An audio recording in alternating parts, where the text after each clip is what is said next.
guys, welcome to the show. It's You Up with Nikki Glaser, back from vacation. We were off last week. Did you notice? It's Anya Marina singing right now. What's the song called? Dynamite? Yes. It opens my special Bangin', which is still streaming on Netflix. Keep watching it. I love the feedback, and people are watching it multiple times. It feels really good to hear that. And people love this song, Dynamite. Anya Marina, add it to your playlist. Yes, please do. Save, follow, add to playlist. People don't know that. It helps musicians you love. What don't they know? They don't know that if you go on Spotify and you click like save, follow, add to playlist, it really helps us get paid in a huge way. And is Spotify better than the others? That I cannot speak to. I mean, I'm from Cupertino, so I'm kind of an Apple person, but I have to say that I am a Spotify customer. That's so fun. Like the way that I'm from St. Louis and I'm a Nelly person. Like I have some investment and he needs me to support him. Also, you're wearing a Band-Aid on your cheek. That's true. It should be. This homage is lasting way too many years. Anya Marina is here. Welcome to the show, Anya. Thank you. We'll get into what you've been into recently because it's not a lot. You've not been into a lot. Recently. And we'll get into why that makes sense in a second. Going around the table, I'm happy to have him here. I did his podcast 2 weeks ago. KFC Radio is the name of the podcast. Yep. Check out that episode. It was one of the most fun interviews I've ever had. One of the most fun podcasting. Like I'm looking to go back, and I don't like going back to things. Yeah. So welcome to the show, Kevin Clancy from Barstool, KFC Barstool on Twitter and Instagram. We said that was our top 5 for us. Top five? Yeah. How many episodes have you done? Oh 7. my God. We've been doing it for 7 years. Oh, whoa. So like hundreds and hundreds. You're top 5. Dude, that is amazing. Who else am I in the top 5 with? Like, you know what? Coming to mind. A lot of the girls that we've done have actually been like our best interviews. Yep. So girls maybe are the there's best. something to it. Something to it. But yeah, you're up there. Okay, sweet. Well, give me one other name I'm in the batch with. Come on. We really liked Andrea Savage. Yeah, she's really Love good. her. Yeah, she's great. Okay. Well, we'll fight at some point, her and I. Yeah. For Fight the title. to the death. Yeah. Only one. There can only be one. There can only. That's really nice of you to say. Thank you. It was one of my top 5 podcast experiences. Well, you're just saying that because I just said top 5, so that's clearly a lie. Well, but whatever. I said it before you said it. I said one of my faves. It was so good. Definitely, if you like this show, go listen to that episode, and then you'll get hooked on the podcast itself. There, you and what was his name? John. I'm sorry that I forgot John his name. Feidelberg. It's not an easy one, so John you won't care. Feidelberg. Yeah, he was so nice too. Yeah. I'm gonna get into how you guys got together and how that whole thing happened. But our other guest, I don't want to say last guest because it seems, but another person that's here who I love so much. She's been on the show once before. Once, yeah. It doesn't feel like enough because I seriously spend every single night with you almost. Elna Baker is here from This American Life. Hi, Elna. Hi, Elna. Author, producer, comedian, Elna Baker. I'm so excited for you to be here because I have some stories to set up that Elna's going to tell that are going to blow our audience away. She's the best storyteller that I know. And every time you talk, it's like a poem. Whenever I tell people that I know Elna Baker, they're always like, oh my God, I heard her This American Life, and they'll cite one of your stories because there are many, but they always have a big visceral experience with your story, and they're always like, I love her voice, her story. She's so brave. I remember hearing your story before I met you, and then when I met you, I was like bizarrely starstruck. Like, Yeah, I know weird. so much I feel about like you because I don't perform on stage that much. It's invisible. Like the fact that anyone would know who I am is weird to me. Right. I mean, but it is because I became friends with you before I knew who I put the you with you. And then later on was like, wait, you're the one that did that story about... I mean, it was, and then I went back and listened to it, and I'm like, you were already my friend years before I met you from hearing that story. So do you get that I'm a very lot? likable. Apparently. She is. It's weird how that works, though, right? When people listen to podcasts or stories or whatever, they feel it's like they know you. because they kind of do, though. I mean, it's like in your ear. It's intimate. It's different than TV, I think. Oh yeah, definitely. And I do like weird, vulnerable things on the radio, I think, and that makes people feel like I've like really opened up to them. Mm-hmm. Yes, that's so true. People write me all the time. Like I get just so many men writing me being like, you're misunderstood. Like I get who you are, and then they list off all the things about me that I just talked about on Rogan openly, where they're like, I see the way you. to a woman's heart is to say, I see you. Oh God, it's not working. It just all these guys think it's happened so much. Like I get flooded with it and it's like really sweet because these guys write like paragraph after paragraph after paragraph and they put a lot of thought into it and they shoot their shot, but it's all they're all the same. Right. And they think they're unique, but it's not. And they think that they see me. And I'm like, what do you want me to do with this? Am I going to move to Des Moines? How are we going to get this off the ground? Even if I did feel... I just don't understand what Give me a chance, Glaser. Yeah, I don't know. Have people written to you, Elna, been like, I think we should be together because I connected with you so much? Occasionally. I had one guy once write me a really like persuasive email that was like, I heard your story about how you just say yes to life. And so meet me in Union Square tonight at 9. If you're someone who says yes, you'll do it. And you're like, make your account not private so I can look at your pictures. You did it? You did? Of course I Oh did. my God, that's the number one way to get kidnapped. Meet me in the park at 9 o'clock. It'll be great, I promise. Oh my You God. are so lucky to be alive right now. I would never do that, ever. But he called my bluff. He was like, you're someone who says yes. And I was like, oh no, I guess I have to if keep I'm up my being reputation. honest, if I'm being I honest, know. I must go. And when I you must started saying go. this, I swear to God, I was like, I bet she did. Like, I had a feeling you did. But That's wild. Was he cute, though? Well, no, this is what I think was really fascinating is like it just showed you how rare attraction is because he said, meet me in front of the statue of Gandhi. I'm standing there.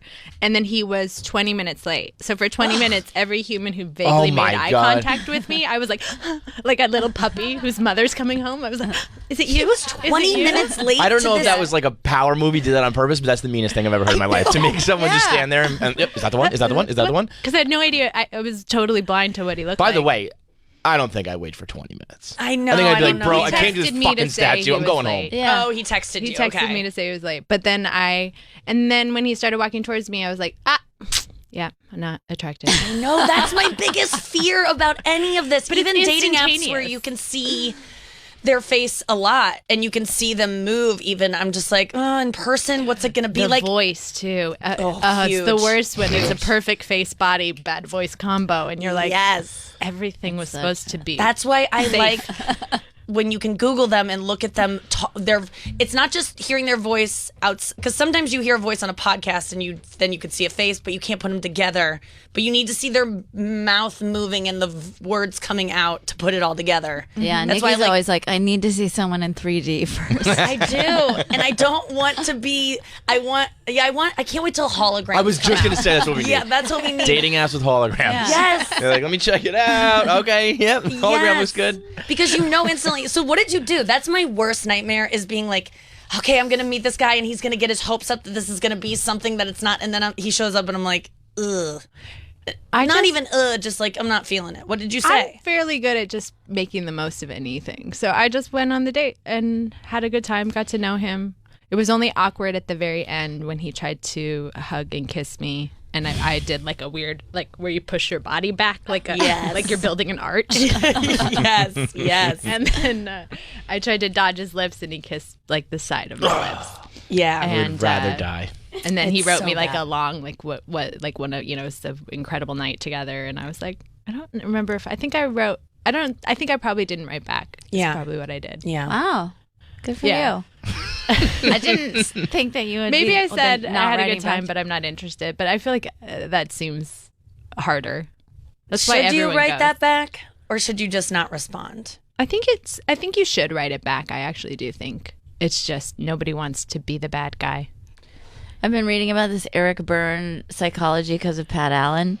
She talks about transactional analysis, and the short version is everybody needs to be acknowledged is the theory. So whether it's positively or negatively, like, hey, you punched me in the shoulder. I see you. I don't like that, Okay. or thank you for the flowers. I appreciate you. So people need some kind. So anyway, that's helped me with replies to people like, okay, just to acknowledge that someone wrote. Yes. Yes. Like, we deserve that much. I know. Right? You're But good at some- that. You'll write back like a paragraph, like, liked you, had a great time, didn't like your friends barging in on our That was seat. one time, and I was so proud of myself that I told that story a million times. So it seems like I do it all the time. Yeah. But that was one time that felt. But then he wrote back, "Ha ha, gotcha," or something. That's kind of the problem with replying is like they need to know to not then reply. Yeah, like they if can you just- sent the reply being like thanks, but it was all good, and then he was like, "Whoa, let's do it again," or da da da, it makes you Yes. not want to reply at all. Well, Yeah. my People need biggest to get fear is that they're going to be like, well, I didn't even like you anyway. You're ugly. And I was being nice. Or so, you know what I mean? Yeah. Like, I don't want, and that's kind of what his haha gotcha was. Like that guy I in the didn't really street. care. Yeah, you're right. Yes.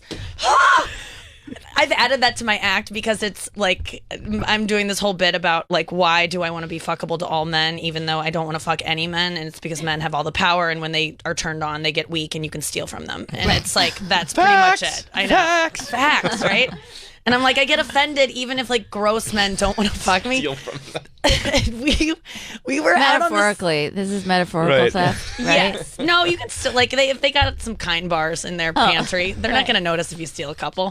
But we really what we want to steal is your soul. Yeah, just give us something. I don't know. Yeah, soul. Compliments. Soul is funny. I could be like, not literally. I think I stole that from Chris Rock. That's so funny. But yeah, I think I told this the other day on the show, but we were on the sidewalk after dinner the other night, us four guys. I've been saying this on stage, and I'm like, even the other night, I was with my 4 girlfriends, and the restaurant closed, so we had to go to the sidewalk to finish our conversation. I go, I don't know why I'm justifying why 4 girls were on the sidewalk, but I feel like I need to, because we got assaulted almost by a homeless street walker. A drifter, yeah. A drifter. A total drifter. Well, Like, you it- bitches shouldn't have been on the sidewalk at night. Don't you know you're supposed to be home in bed by 8? But the restaurant closed, Mom. So we had to finish our conversation. But And I don't was you with know my- you get raped I know. if you're out there slutting around? You're asking for it with that I conversation. know. Were you wearing a turtleneck? It looked like Men the love that. View. I know. We were just on the sidewalk, and this guy walked up, and he had a suitcase And he started like a spiel. He started into a spiel.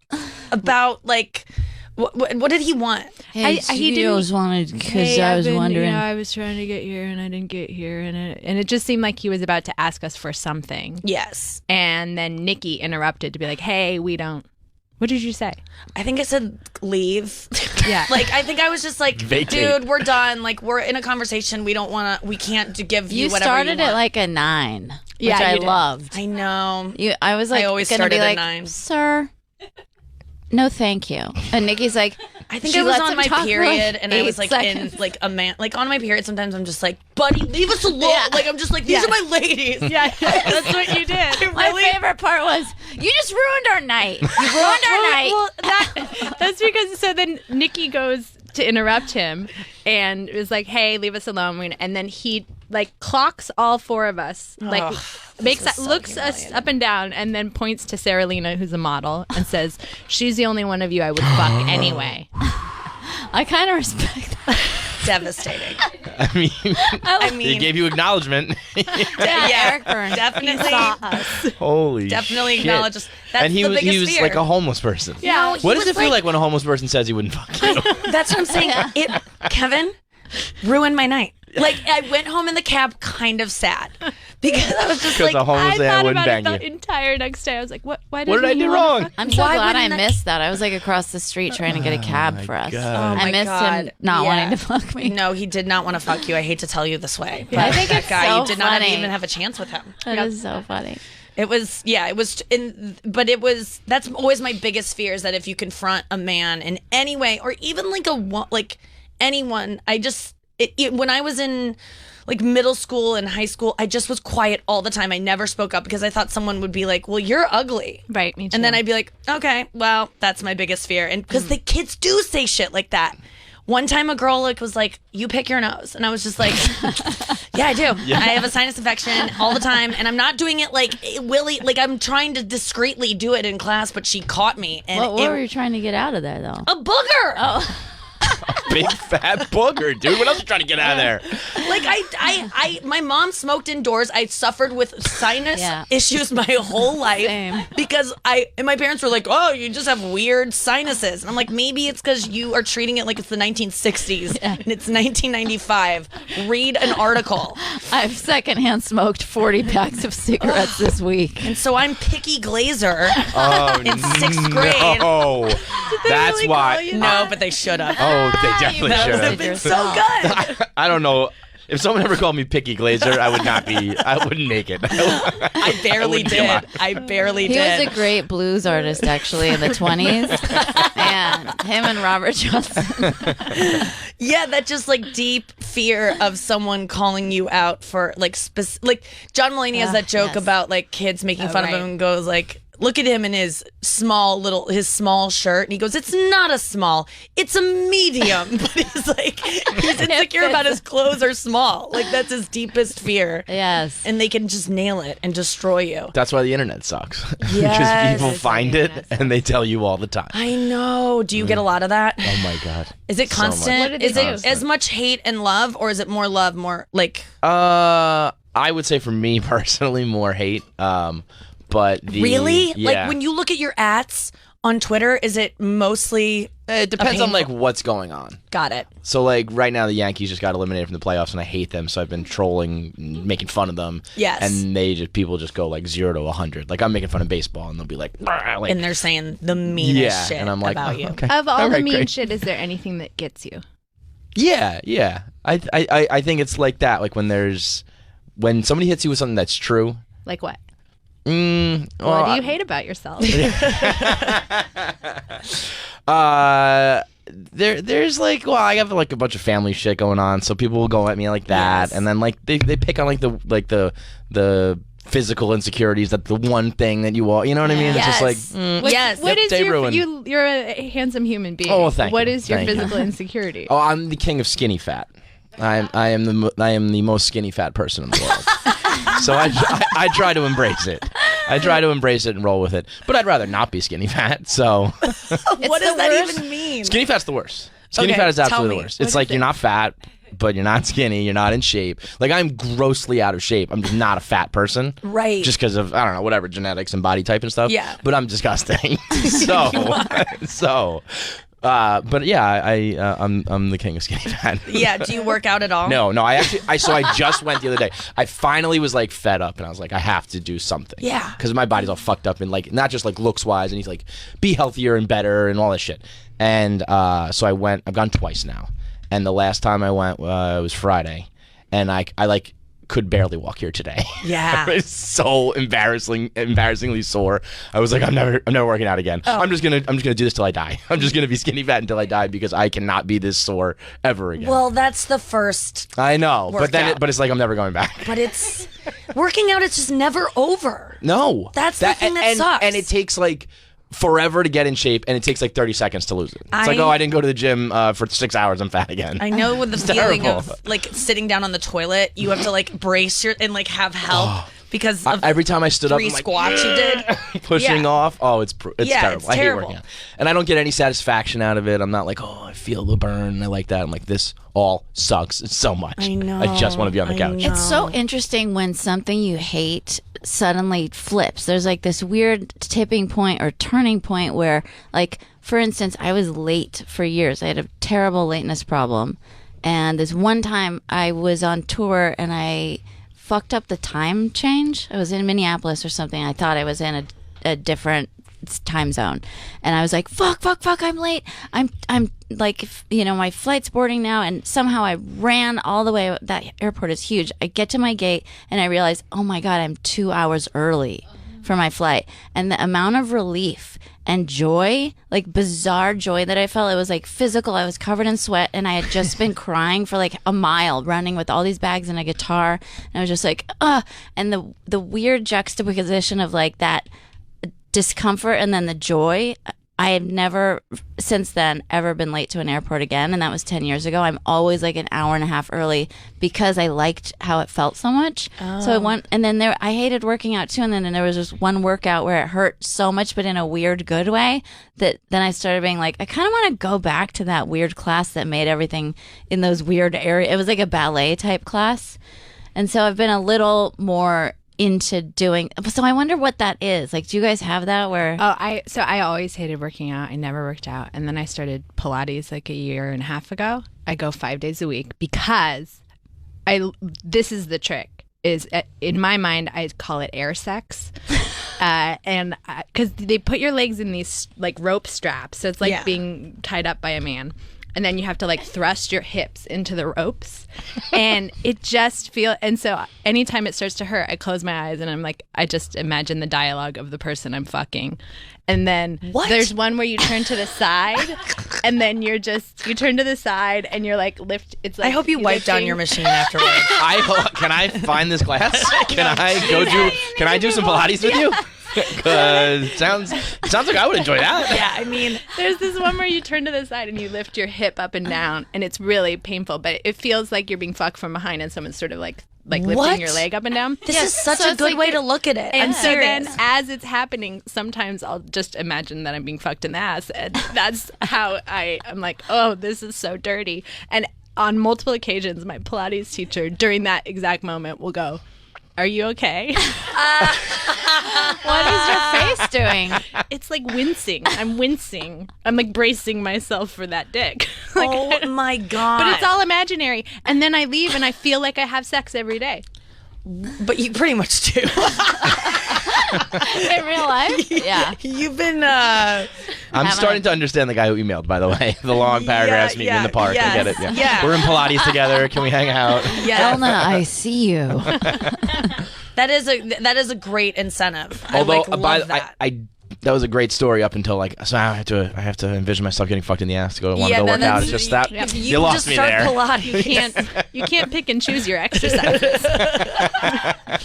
I like working out when when I'm fit. Like that's great. But I'm not I went for a 4-mile run the other day, which is my usual when I was doing it every day.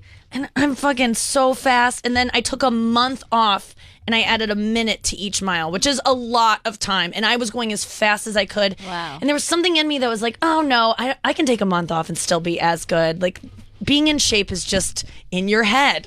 It's mental. No, it's not. No, it's definitely not. I hate being out of shape, and getting back into shape, like you said, is just too hard.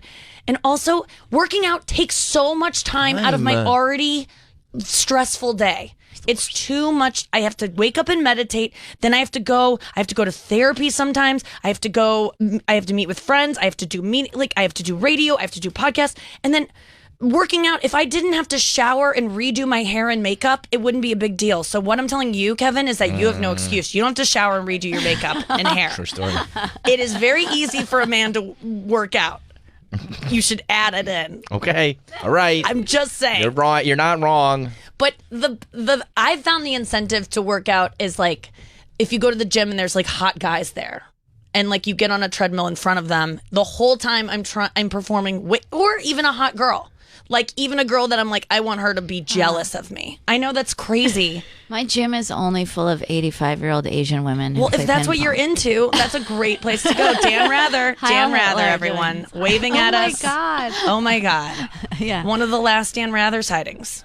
Stop it. Let's be honest with ourselves. That could be it. That could be We might it. be the We last could be ones ever. One of the last ones. Like right now, who knows? Who knows? Might not make it to the elevator. God. It's true. Anytime Artie Lang is on stage, I go, you guys aren't going to go down and watch his last show? Because, like, it's, someday it will be the last show. Oh, God. Why did I have to bring it there? Here's my pitch for exercise, Ugh. Kevin. Please hit me. Okay. I say let's just all aspire to a C+, 3 times a week. Can you do that? Probably Like- not. No, How you're about- right. or twice. There's just no excuse. Twice a There's week. no But reason if to you- not. I don't like doing anything half-assed, so I I'd know, rather but do nothing. He's at a 0 right now. I know. So am I. Because it's like quitting smoking, that book that we read. Mm-hmm. It says people don't quit because they're thinking about how much pain they're going to be in when they have to quit. Where if you get over that future tripping and you just go, okay, just read the book, and it helps you figure out why we all smoke, and that, you're born a non-smoker and you can return to that joyful, easy state. And then you read the book and you are, by the end of it, you're like, I am a happy non-smoker. Yeah. I don't feel like smoking anymore. Yeah. So it's like, if we get over this perfectionism, like I have to have a perfect body, I have to be Brad Pitt or, Angelina Jolie or whatever it is, just like a C+. Most people make huge progress with little incremental change every day. Like 5 minutes of meditation a day has been proven to be way better than if you meditate like an hour once a year. You know? Oh, right. So baby steps, like just work out twice a week. And that's great. I think it's Nate Bargatze who says, I just want to be the before picture. I don't even want to Yes. be the actor. I would be happy with being the before Yes, that you a see lot on the of those. infomercial. Like, that guy's great to me. But it is hard to not go, I have to have the perfect body because That's why he's not I working see out. all these girls and their whole life, they're so fit. And it's like, what? And they also have podcasts and TV careers and children. Some of these women have children. Right. I don't know how. Some of these women have like houses to decorate. I don't know what women do. Is that what women, they cook meals and they also are planking. I know. I was watching a Liv Tyler Architectural Digest video the other day. Get out of here. And she's like, come into my West Village home. I picked this 18th century clawfoot tub out in Italy and had it shipped here to the West. I'm just like, how do you have time? Yeah. Well, you would do that. You decorated my apartment. You love decorating. That's something to me I have no concept or care for. But she's like on a TV show and has all this shit going. TV shows take no time. It's 2 months out of your life, and then you're just then you go to France and you look at tubs. I gotta be on radio every goddamn day. TV shows are easy breezy. No offense to people who are in. The thing is, I'm glad that I don't like work in TV because you just have a job and then you wait for it to come out, and then people think you're like working every day, and you're like, no, I'm actually waiting. Oh, and that's You know when what I you're mean? picking out the drapes That's when you're. from Yeah, Grace. actors have a lot of downtime. You know That's that. why they're hot. They go to the gym all the time. They do. Yeah, they have they so do. much time. And you have like a nutritionist and a chef, and I know. like I'm ordering Taco Bell on Postmates again. Is that I'm what gonna you be do? gross. And you know what I heard yesterday? When you order fast food on Postmates, people like steal your food a lot yeah, of times. I'm sure. Does that happen to you? Do you have like tacos missing ever? Probably. Yeah, you order fries. a bunch of tacos. People say yeah. if you get fries, they like Yeah. Postmates delivery people will eat half the fries. I got like a pretty light fries carton the other day. Yeah. That's insane. I don't like need, there's a lot. Usually there's a lot Maybe of that's fries. what you need for your. That's your plan. Is that they If I- eat half your food? I'm going to put like in the notes, like take a few bites. Yeah, I only that's want a half good that meal. delivery service. Portion control. Just eat Yeah. half of it on the way, delivery man. That seriously is the amount we should be eating Oh, yeah, anyway. for sure. You know, For sure. I've never had anything stolen from my Postmates because it's all like vegan stuff that It's no like, one fuck would. this. Yeah, Yeah. they're like add to it. What were you gonna say? Oh, Alana? the pizza story I want to tell you. Is, Oh, yeah. I lost 120 pounds, so I have to be like really Holy shit! Congrats. conscious I know, of right? like what I eat, and it's not like I didn't learn how to stop being hungry or stop wanting to overeat. I just learned where my like strengths and weaknesses are, so I just know I can't be around food. So Yeah, like it's similar to like an alcoholic. Not Yeah, it's going like I can't into go a to the bar. party. I can't. Yeah. So I don't keep food in my house.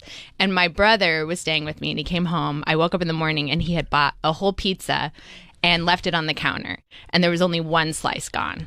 And all day long I was like, don't eat the pizza.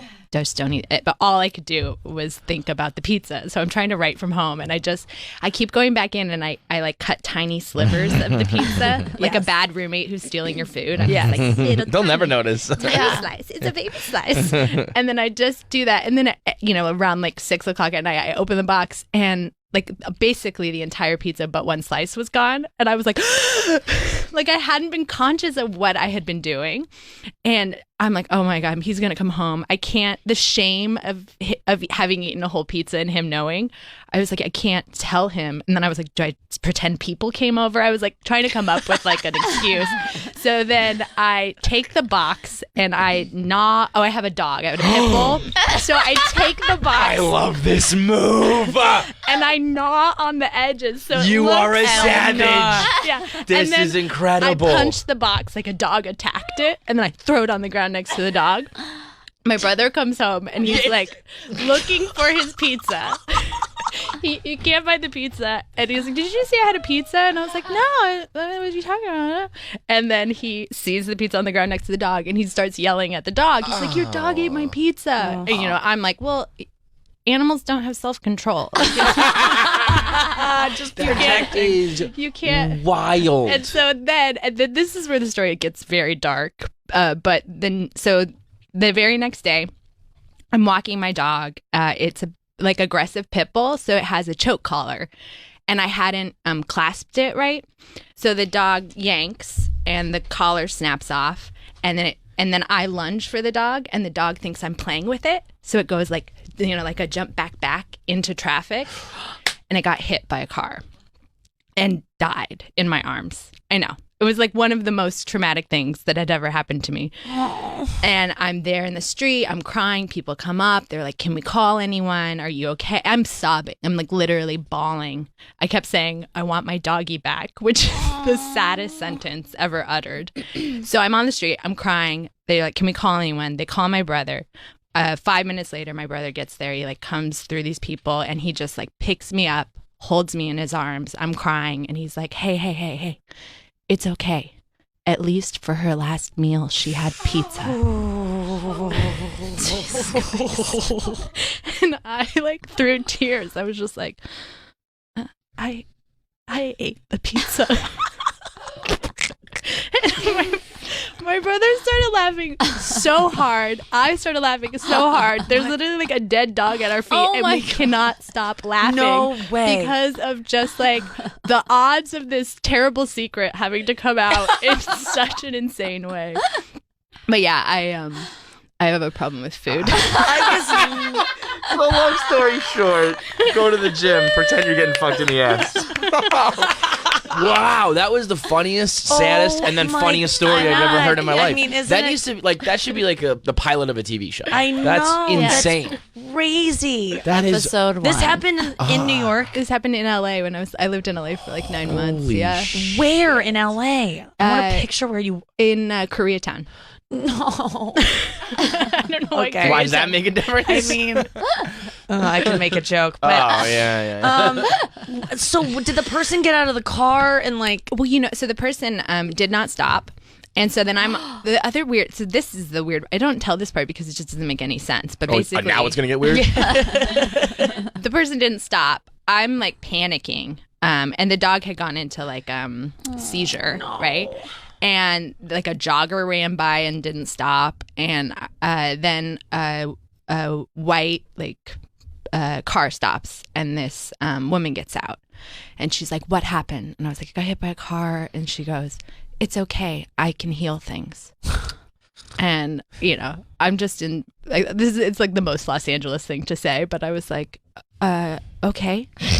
And so she put her hands on the dog's head. And she started chanting something.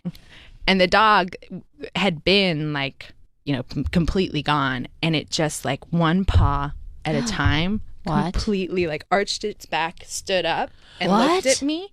Now you're fucking with No, me, right? this is real. This is real. And I was like, what? And she said, hurry, you got to take it to the hospital. And I was like, I don't have my car keys. And she's like, I'll stay with the dog. So I ran upstairs, grabbed my keys, came back down. And the dog was dead. Oh my! And she said, the dog, it couldn't leave if you were here, so it had to leave once you were gone. And then she just got back in her car and drove away. Whoa. And for years, I was like, if I'd just taken less time upstairs, like I had or if I hadn't left, it would have Finished that stayed. pizza. Pizza's fault. Pizza. She had to get that last slice. I read a story, and in the story, it's a woman's dog is dying and had been like totally gone. And I guess in the last moment, it's like a shock thing where they go. And so what the narrative that I had told, which was that this woman healed the dog, could just be like a thing that happens, in death that I had no concept of. But Yeah, it's probably that. it's probably not. It probably wasn't like a magical witch who stopped by on the street. But it could be. It could have been in a white car. In my reality, those exist. But if you Oh guys my are interested God, in Elna, dog that's- Reiki, her name is Marilyn. She's in Burbank. Call. She's Holy. great. She doesn't really do a great job. And then, so do you know what Landmark Forum is? No. Yes. It's sort of like Scientology or EST. It's like it's a program that like retrains how you think, and but you have to pay for each level of information. Naturally, yeah. So like a year later, I was trying to leave Mormonism, and my manager for Christmas bought me the Landmark Forum. and which is like I was like, she likes Colts. Like, here you go. Here's a less he hadn't been? abrasive one. Yeah, so I hadn't been. No, your manager. No, he or my she? manager had done it, loved it. That's right. And I think it was like $1,000 or $1,500, and it's like a 3 days where they like lock you in a room. You don't get bathroom breaks. What? It's and insane. And you're just like, you can't sleep. What They like do sleep you you go deprive home you. at night, but like there's all these rules, and then you're with like maybe 500 people in like a Penn Station area like forum, and they like tell you the secrets of life and how like the meaning of life according to them, right? And the very end they tell you like, here's the one philosophy that'll change your life that we believe in. And this is like, I'll tell it on the radio. This is $1,500 of free what is information. It is so the last day the main speaker guy is like, okay, so what we believe is life is empty and meaningless, and there is no hope. And it's empty and meaningless that there is no hope. And that's it. And if you have an awareness that life is empty and meaningless, and you hold no hope in your heart, you'll be a free person. And I was like Mormon at the time, right? And like really optimistic. So I like raised my hand and I was like, that doesn't seem like a very positive life philosophy. And he's like, come up onto the stage. So he brings me on stage and he's like, I want you to close your eyes and I want you to go to a place when life was empty, meaningless, and there was no hope. So I closed my eyes and I remember being on the street holding my dog that was dead. And I was like, oh, right, there was no reason that happened. I couldn't have predicted it. It wasn't what I hoped for. And I opened my eyes and he was like, great, you're in that place. Stay in that place and don't leave. What? I know. So then I left and I went home and I gave my very first blowjob. What? Yeah, because I had been... Listen, I might as well start sucking dick. Life sucks anyway. Might as well put a dick in my mouth. The brightest side. You put sex onto like the worst things. You like, I imagine getting fucked in the ass to get through this intense Pilates workout. I sucked a dick after I found out life was meaningless. Yes, because I had been so like that was so wrong, and I was like, if life is empty, and it was terrible. I'm like crying and thinking of my dead dog the whole time, crying on a dick. No, it's empty. It's meaningless. Suck it in. So that was the first time you hadn't even had sex. I hadn't had sex. I hadn't done anything. Like did you just call up someone who you were like, I know this guy? I'd been seeing a guy and we'd been like fooling around and I kept being like, no. And then I would go to church and repent of anything I'd done.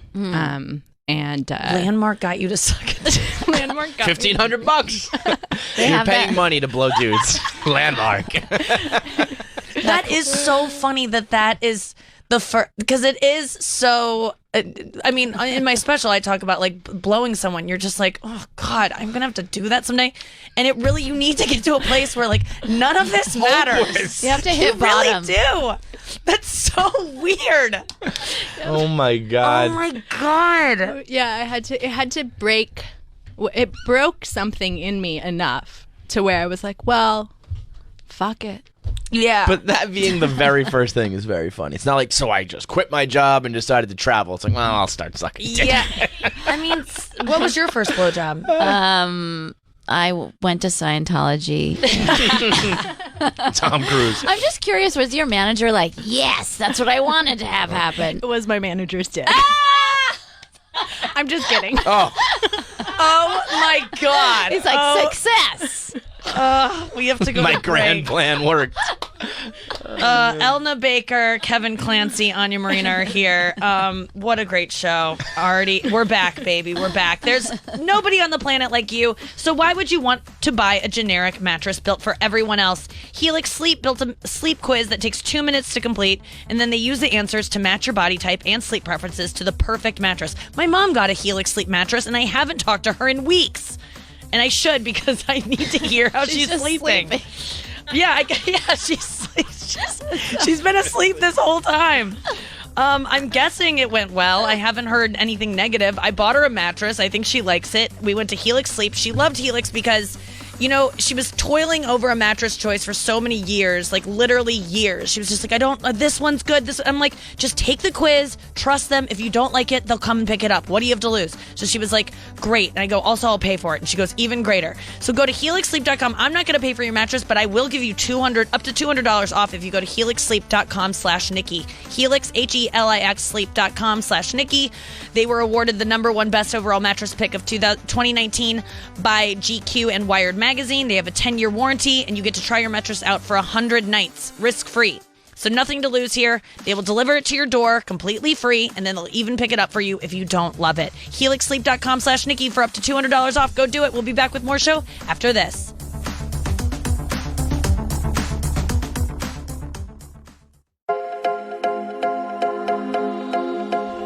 When you're selling online, getting your orders out can be a real pain. That's why you need ShipStation.com. It's the fastest, easiest, and most affordable way to manage and ship your orders. ShipStation helps you get orders out quickly, save money, and keep your customers happy. No matter where you're selling, ShipStation brings all your orders into one simple interface, making them very easy to manage from any device, even your phone. ShipStation will recommend the best shipping carrier for each order based on the specific needs at the lowest rates available. You can compare rates all across the top carriers, including UPS, FedEx, and USPS, and always know that you're getting the best deal. No wonder ShipStation is the #1 choice of online sellers.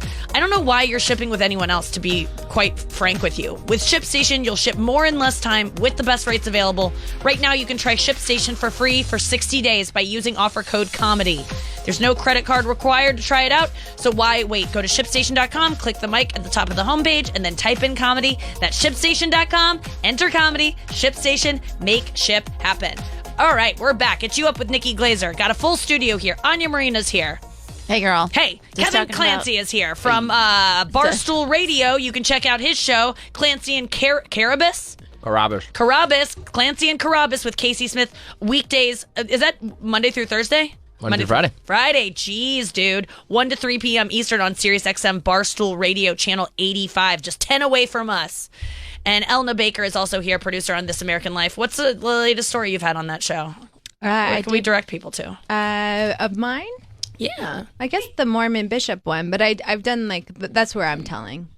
Yeah. Yeah, but you're working every week on that. Yeah, I'm working on producing the show. I mean, you were not fucking around. You said she's a good storyteller. Dude, not Those are fucking two, around. That was two stories that kind of became one. That was the best two stories I've ever heard in my life. It's crazy, dude. Yeah. I still don't think they're real. I think all you of made that these is stories true. up. That's All of that crazy. happened. And meeting that guy who just contacted her in the park. I mean, like, that's Yeah. insane. That story should have ended with, and then he wanted to meet me, and that was that.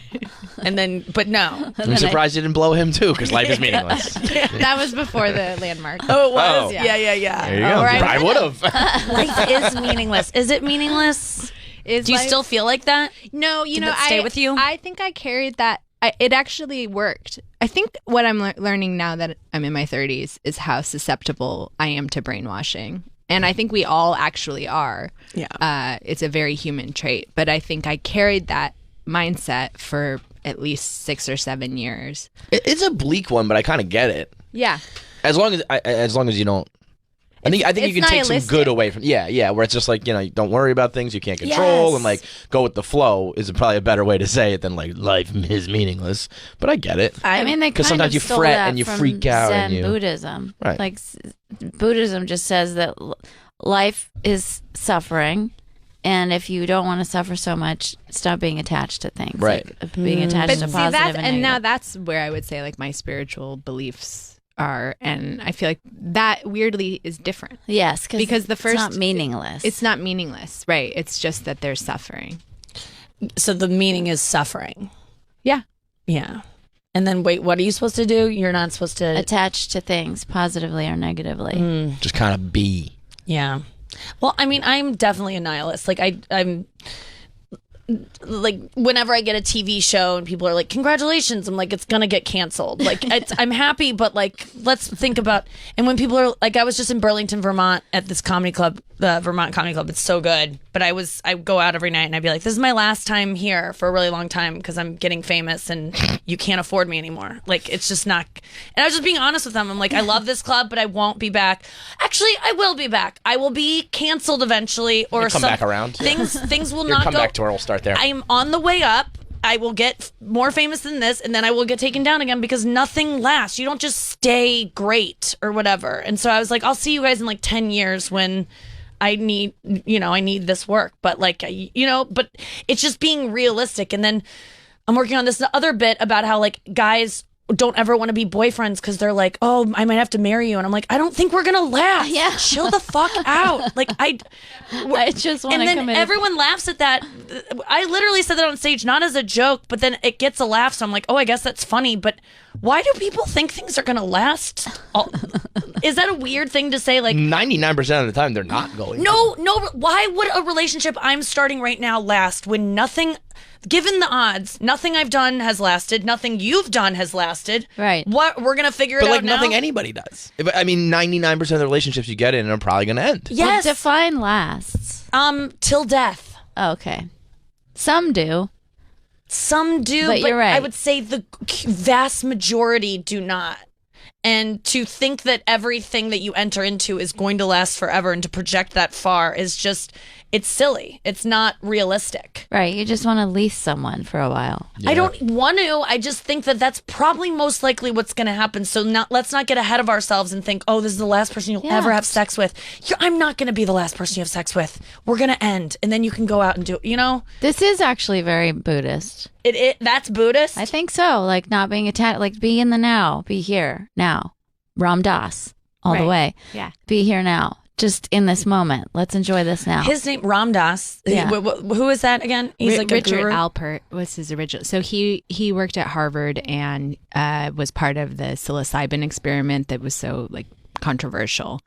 And the documentary is incredible. Like it's life changing. It's out right now. Psilocybin being mushrooms. Mushrooms, right? So Timothy Leary and him did a bunch of mushrooms, and then what he talks about is for the next 7 years, when he was on psilocybin, he went to this like spiritual place where he felt like an awareness that he'd never I'm different than I've ever been. And so for the next 7 years, he basically just tried every single combination of drugs to try to keep going back to that place. But when he would come down, he felt like he would be kicked out of heaven. And so after 7 years, he met Maharaji, who's a guru in India. And Maharaji was the first human he'd ever met who stays in that place. And so he basically spent the rest of his life learning how to be in that place. And what's so phenomenal about him is like Buddhism, I think, I've studied Buddhism for maybe the last 7 years. And I feel like I keep misinterpreting it because I'm still seeing it from a Western or Christian point of view. And what's so great about Ram Dass is that he's translating it for Westerners. And also he's really fucking funny. So that's why I like him. The one thing about him, I know, I follow him on Instagram and he's Baba Ram Dass. I don't know why he's Baba. I guess that's like, but it looks like every time I see his name, it looks like Barbara because it's Baba Ram. So it's Barbara M. Das is what I think his name is all the time. So he is funny. That's a hilarious name. Anya really reached, Anya did something last week. You went on a silent retreat. Yes, 7-day silent meditation retreat. 7-day. This girl is fresh off that as of last Friday. Yeah. It was Friday to Friday. It's easy. I don't know how, the top 3 things people say when you go on a silent retreat. I don't know if I can remember them all. But one is, how did you do that? I could never do that. The second one is, are you okay? And then I forgot the third one. Maybe I'll think of it later. But like, it's so. Can you be on your phone ever? Can you check your phone ever? That's probably the other one. Yeah. What if you cough? What if you stub your toe? People cough and sneeze all the time. Yeah, it's first of all, I think are there like penalties if you just started talking? If I was just like, "What the fuck is up?" Yeah, And they'd be like, "You're out of here. You're out of the retreat." Would they kick you out? if somebody made the others feel unsafe, then yes. Like if they, if you're making the experience not safe or comfortable for Who's other the people. arbiter of that? There were a couple people there that, were like the head of the thing or the project managers. But there were some great suggestions right off at the top where they're like, these are the guidelines for the retreat. And it really made you feel safe. And they'd say stuff that you think was absolutely ridiculous. Like, please don't, if you have an emergency, fine, write it on a Post-it and come up to us afterwards, or and you can break your silence then, or we can talk about it. But like, an emergency isn't, someone stole my blanket, or like my toothpaste is missing. There's toothpaste in the guest services, there's store, there's extra blankets at guest services, like just emergencies only. And we'd hear that and be like, I would never write something like that. But like, 5 days in, when you haven't talked to anybody and you're losing your marbles, you're just like I was going to write on a Post-it, like, someone needs to talk to the man who keeps shuffling his feet loudly and pacing because he's really annoying. Yeah. Or, I was just like, Are you in like the woods where you're like here in the woods, in this forest? It's like a cabin? It's like a center. So they have a couple, like a dormitory hall, a bunch of little dorms, and then a main hall. It was nice, but it wasn't like opulent or anything. But it was like I had my own modern dormer. though, and everything. Like you're not roughing There's it. running water. I mean, some people chose to camp, and it rained a lot. I felt sorry for them. I know people wanted to camp. It's a lot cheaper. I mean, you can't script something worse for me than this. I Let me go It camping does in feel silence like for a jail. week. Because they're like, no phones, like really. This is a retreat from life, like a retreat from your everyday life. Give yourself the opportunity to be here, be with yourself, go deeper, and discover what comes up in the silence. And they're like, think about, why are you here? Why did you make this commit? You all left your families or your lives or your jobs for a week. It takes so much time to prepare for the week because you're not going to email, you're not going to text. You have to like tie up a lot of loose ends. But one thing I loved about the guidelines was that they were like, no talking, no reading. You can exercise if you want, but don't do anything crazy like to take you out of this. And they said, like, you may hear people crying and having deep emotional experiences. This is not a time to comfort. Let everyone have their own experience, which made me think, like, these are great boundaries for life. Like, yeah, I don't want anyone touching me if I cry or whatever. So it just made you feel safe, like these little things. Yeah, it was nuts. It was like, wake up. It wasn't that crazy. My sister just did a 10-day Vipassana retreat. That's gnarly. Like, you wake up at 4 and you meditate for like 10 hours a day. in a closet. Yeah, and they don't eat. They have like breakfast, lunch, and then for dinner you just have fruit and tea. And my sister's thing, but mine I had like. Did she lose a ton of weight? I don't know. I didn't ask her, but she feels amazing. I'm like, are you skinny? Postmates go there. Probably. Can I get delivery? This is terrible. But yeah, it was great. I liked it. I really enjoyed it. This is my 4th one. I've done 2 5-day and then 2 7-day. And you go totally solo? Yeah, totally. I mean, I guess solo. why would you go with anybody else? You're not talking. What's your first words when you're off the clock? Oh yeah. Afterwards, I think I said thank you to a person who opened the door for me. Mm. And it wasn't that exciting, but like the day 4, I kind of freaked out a little bit, and I felt like 5 years old. I was just like, I don't ever want to eat this dumb salad bar again. And I was like missing my protein bars that I eat every day and my Starbucks, and I was just like really pout. And I was like, I'm alone. I have no phone. I have no books, and it just was hard. What did you It just think sounds about? boring. I know. Yeah, I was so bored on that day. And then I Yeah. was like, you're here to like learn something. Give yourself that you're going to be out in 2 days. I heard Nikki's voice in my head. It was like, it's going to be over so soon. Like, just, you're going to be back in life so soon and you'll probably miss this. And I got to say, my body got so recharged. I slept like a crazy person the first 2 days. Like, you couldn't wake me up. I was just like, I got to skip some meditations and just go to my cabin and sleep. And then I was like, I had all this energy on the 3rd few days. And then I was like, I never want to open my phone up again. And then on the 6th day, I cheated. Because I was like, my mind was going so nuts. I was like, I got to call my therapist. I got to like talk to this guy I'm dating about these 17 things. And I need to talk to my therapist before, because I'm not going to fucking talk to this guy on the, he's going to pick me up from the retreat. And I got to have a big talk with him. And my mind was like making this whole case for my life was being fucked. And so I'm like turning my phone on to email my therapist. And then, I was just like, this is ridiculous. This is, and then I had like a really sweet email from this guy that I was dating. And I was like, just turn your phone off and go back to it. But the second I turned my phone on, nauseous, sweating, heart palpitating, I've been nauseous actually for like 3 days, just trying to reintegrate back into life. Oh my God. It makes you think about how much stress we are regularly putting ourselves through. Just like, just a normal day. I can't believe anyone can contact you at any time about anything. Work never ends. And now you're expected to have strangers on Instagram be able to DM you. I have strangers going, pretty rude you didn't write me back. It's just like, off. I don't know you. I can't do it. It really does drive you crazy. There's never an end. Yeah, I'm providing a little show here on my story and my feed. Like, isn't that good enough? Why do I have to respond? Yeah. Kevin, do you ever get away from it? No. It never stops. I mean, you have how many different shows? I mean, I do radio 5 days a week, podcast 2 days a week.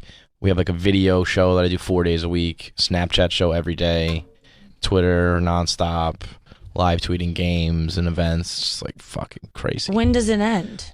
I think when I die. Do you enjoy it? Are you still enjoying it?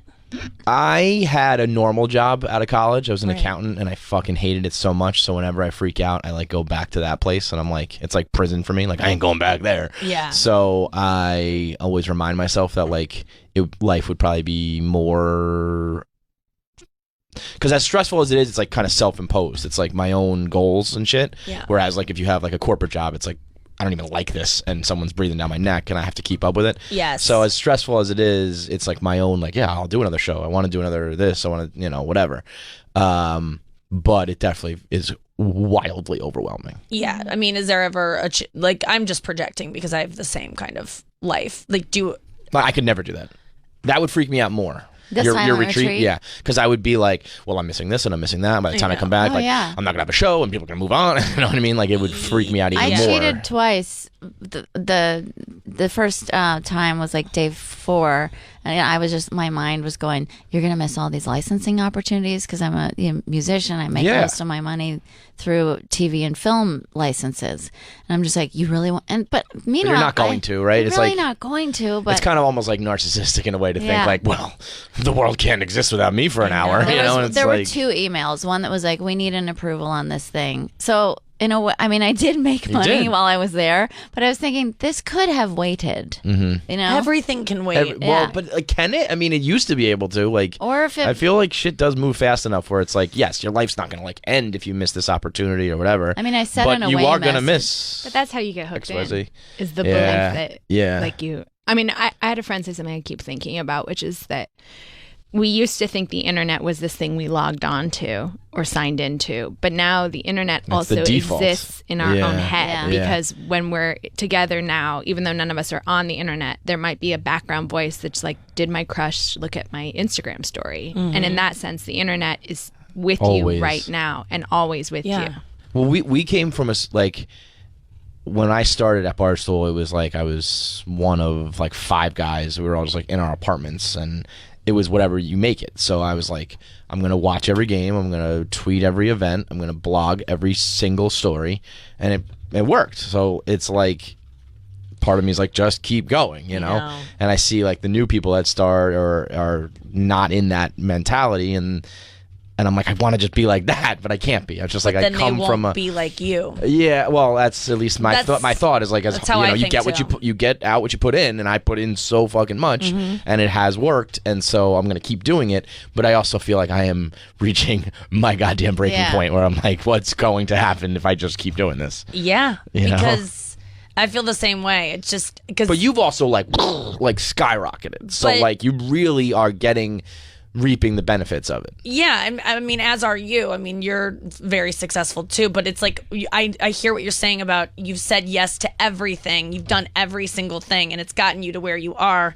So if I stop saying yes now, what am I going to be missing out on? And yes, and it's like, but we have so many more people asking us to do things now that you can't do all of it. And there are even cool things like, Tig Notaro wrote me yesterday is like wanting me to come interview me this weekend in DC, which I have the weekend off. I'm supposed to be in New York, but I owe her an answer today where I'm gonna do like her show, and she has like a talk show in DC this weekend, and she's like, we'll pay you, we'll fly you down, we'll put you up in a nice hotel, and we'll pay you.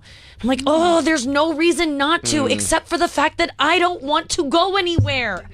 Yeah. If it were here, yes, but I don't want to go to the airport. I don't want to fly. It's like, it's a nice experience, but it's still a thing to do. And it's like, but there's no reason for me not to. That's not good enough for me. Yeah, no, to I not know. want And to do it. that's why I always just say yes. I'm like, I know. All right. I mean, I could just be happy or relax or whatever, but then if I don't do, I haven't gotten my spots this weekend for this weekend, so I don't know if I'm actually working any clubs on Saturday night. So if I have nothing going on Saturday night, why I say no? Yeah. I will be beside myself with regret of not going there because I am so scared of not having something to do. Like last week when we had the show off, it was our week off. And I did more work than I do when the show is on because I just said yes to everything because I was so scared of being idle. Yes. And I just don't know what people do with time off. I don't know what people do, period. That's why I wanted to do it in a way. I mean, every time I've been to a silent retreat, I'm struggling with something, either a really terrible breakup or, I was like having big life questions, but like usually pretty upset at the beginning and hoping I could leave with like some answer or resolution or peace. This time I'm in a new relationship. I'm really happy.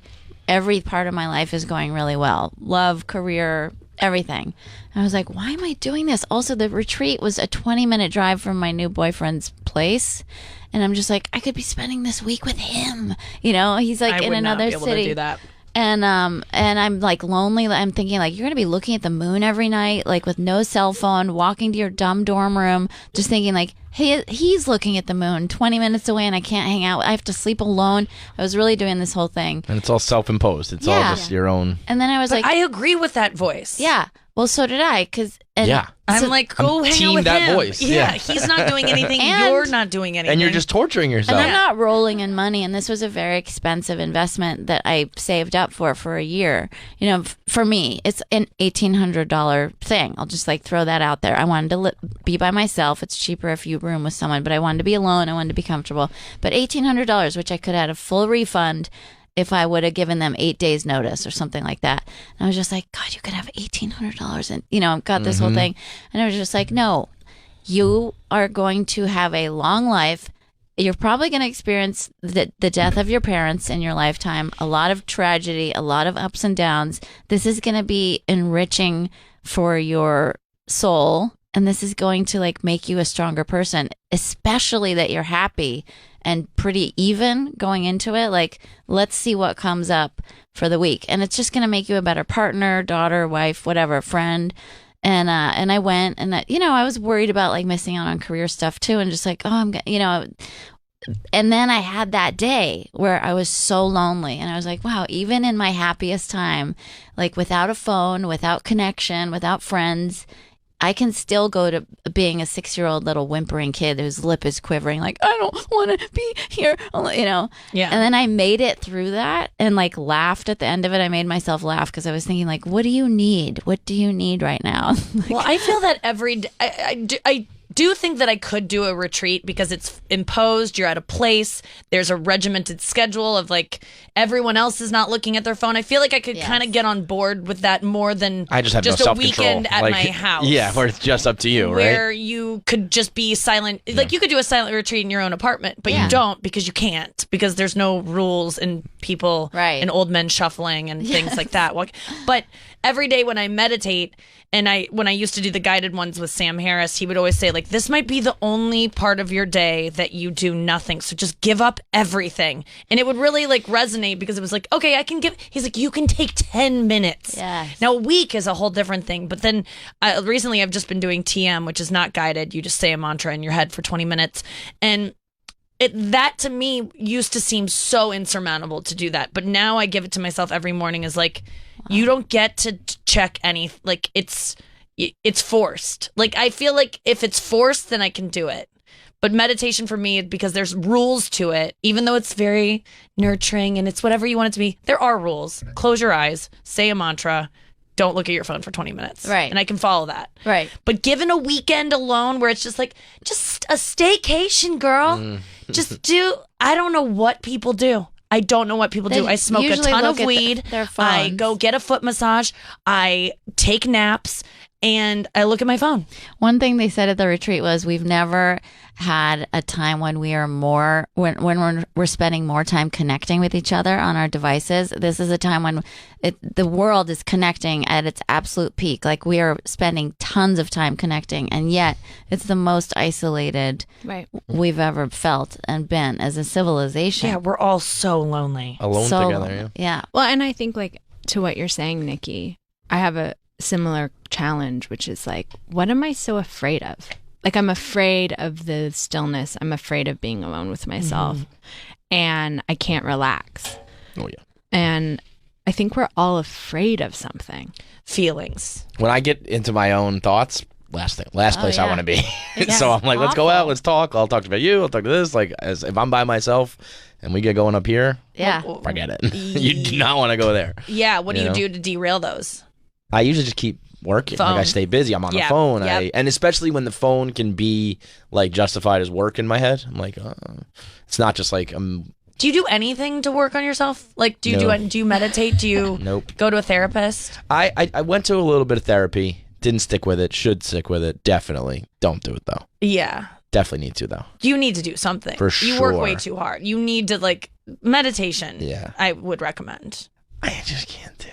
Yes, you can. You just just won't so do it. Truly, like And I'm this the guy told me same to like way. take my thoughts and like put them on a boat and just like sail that boat away. And I'm No, like, that this doesn't is make so any fucking sense. stupid. No, No, that's a fair read. That is. that's so stupid. All of it. I know. I'm coming to a point where like I realize that I'm not right with like anything, but so many of these things sound like crazy to me, or like it's a waste of time, or like part of me is just very much like just go to work and fucking make your money and raise your Yeah. kids and and just that's it.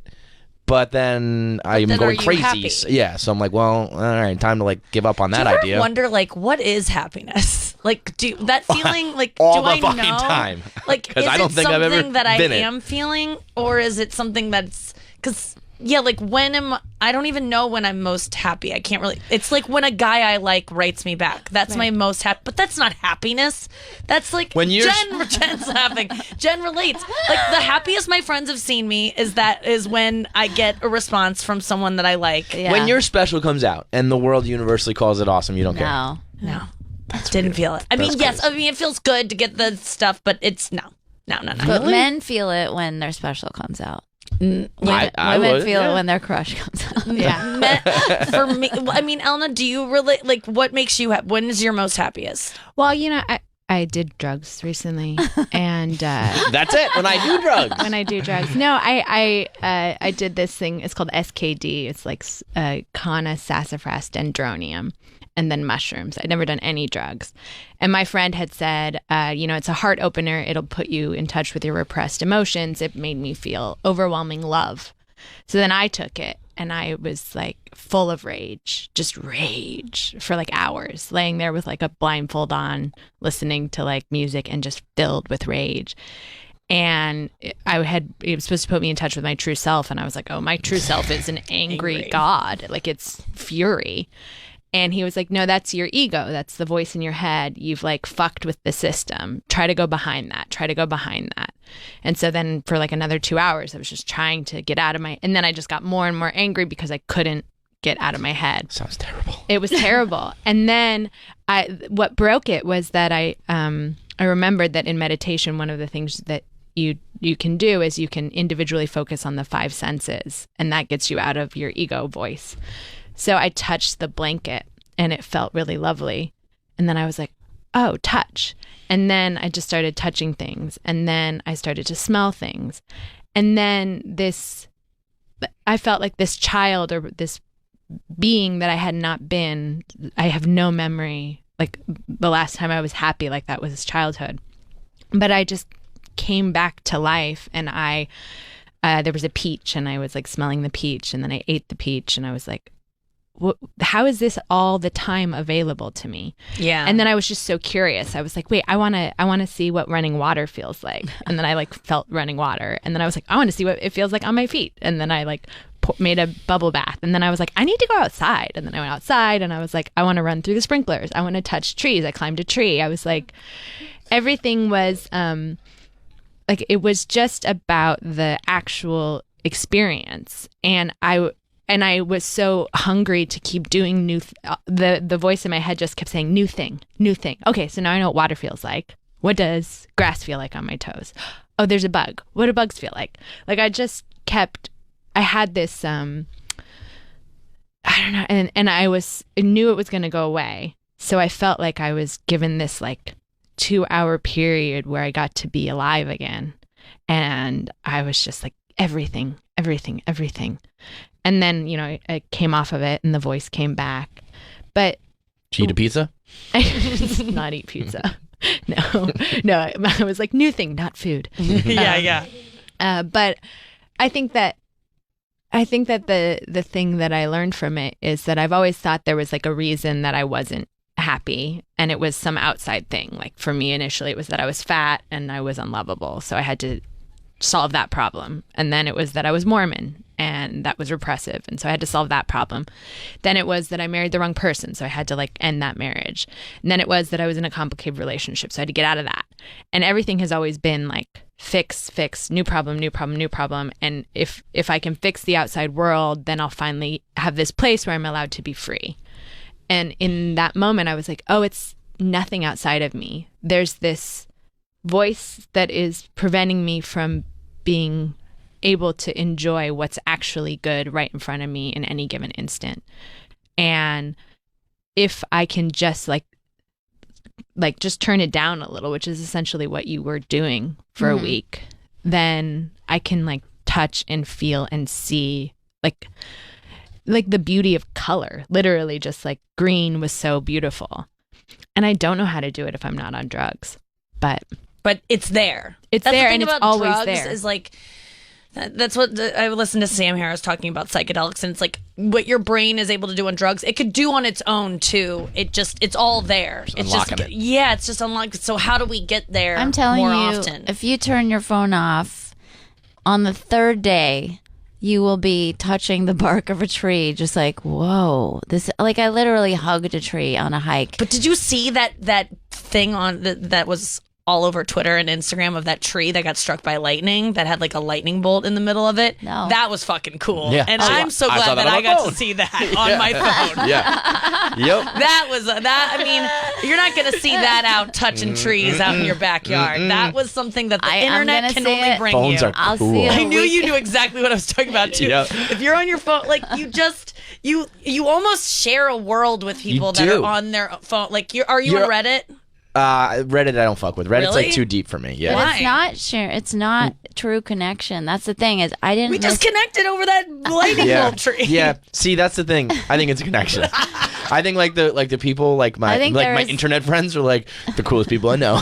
You know what I mean? Yeah. Like we all see the same stuff. It's all cool. We all talk Yeah. about it. I think there's some value in it though. I don't think it can't all be bad. No, there's value, but it's like I said, we're all very isolated, connecting over these things. I also get a lot of people being like, who listen to my show, being like, it helped me get through this, helped me get Yes. through that, and I'm like, I don't have that. Like, I don't listen to any shows. I don't like. you need to do that. Yeah, like I just make them. And I so agree with you on that, though. And I'm only projecting again. Like I get that a lot too, where people hear me on a podcast and like it helped me so much, and I'm like, I'm a mess. Yeah, How you did shouldn't that be listening help to you? me. Yeah. And it's so nice, but I was thinking that the other day that I am so grateful for the internet because you can watch like all these TED Talks. Like I watched one that kind of helped me with, I forget what it helped me with, but then they just kept playing and I'm like, you can get so much great information from just watching a bunch of YouTube videos that like true. there is tons of good stuff out there. And I don't read books. I just read the internet, and I'm pretty fucking smart because of it. And I have a lot yeah, of it is information. amazing. We And live there's in a porn, great too. time. Oh, Internet's yeah. great. We haven't talked about I'm gonna that. stand up for the internet, okay? Yeah, we'll talk about porn when we get back because I talked about it on KFC Radio, Kevin's podcast about how I'm no more orgasms. I talked about that, right? Yeah. I mean, it's all you're talking about. Okay, it's It's like you meet people on the street. Hi, I'm Nikki. I'm not coming. How are you? How are you? Nice to meet you. Well, I did last week, and I'll tell you the effects of it, and after we get back from the break, because it is an interesting What a topic. cliffhanger. No, I know. It's a Holy cliffhanger. Cliffhanger. Hanging on it. Yeah, Elna Baker's here. Kevin Clancy is here. Anya Marina's here. Guys, save big when you go to Burlington. Burlington is your coat headquarters for great looks for the family. We're we're loaded. Why do they think that I work there? I'm not going to say we're loaded. They're loaded with the latest anorex parkas, puffers, and tons of cozy linings. Perfect for cooler weather. Burlington stores are packed with the hottest trends like color blocking, animal prints, high shine, and the newest logo looks. Plus boots, scarves, hats, and gloves too. Hurry in for the best brand name styles, up to 60% off other retailers' prices every day at Burlington. Style for everyone. We'll be back after this.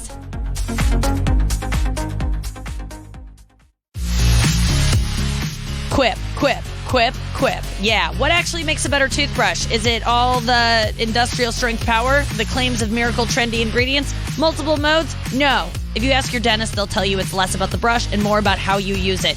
Quip was created by dentists and product designers to focus on what actually matters for your oral health, healthier habits. Quip's sensitive vibrations with a built-in timer guides gentle brushing for the dentist recommended 2 minutes, which is longer than you think it is. I used Quip this morning and I was like, it's still going. Is this broken? No. 2 minutes is a long time and it's how you should be brushing your teeth. Quip makes you get a full clean. I love it so much. I love my Quip. It's the sleek, intuitive design is simple to use and comes with a travel cap that doubles as a mirror mount.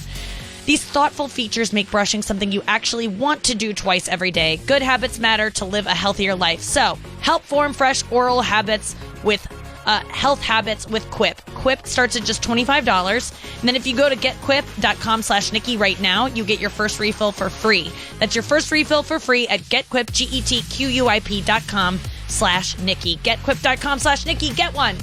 2 minutes is crazy long, right? It's so long. I'm like, Do you have a Quip?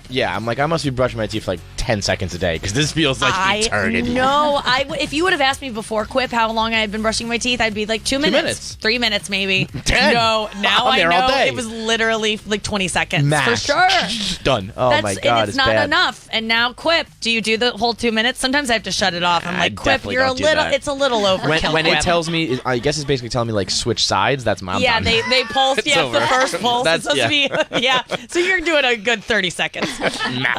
Kevin Clancy is here. You can listen to him weekdays 1 to 3 p.m. on SiriusXM Barstool Radio Channel 85. He also has a podcast, KFC Radio Podcast, and I really recommend listening to my episode of that. We had a lot of fun, and he says it was one of the top 5 guests. So maybe that's the one you should start with. If you go over there. Elna Baker is here from This American Life and from My American Life. You're just one of my best friends.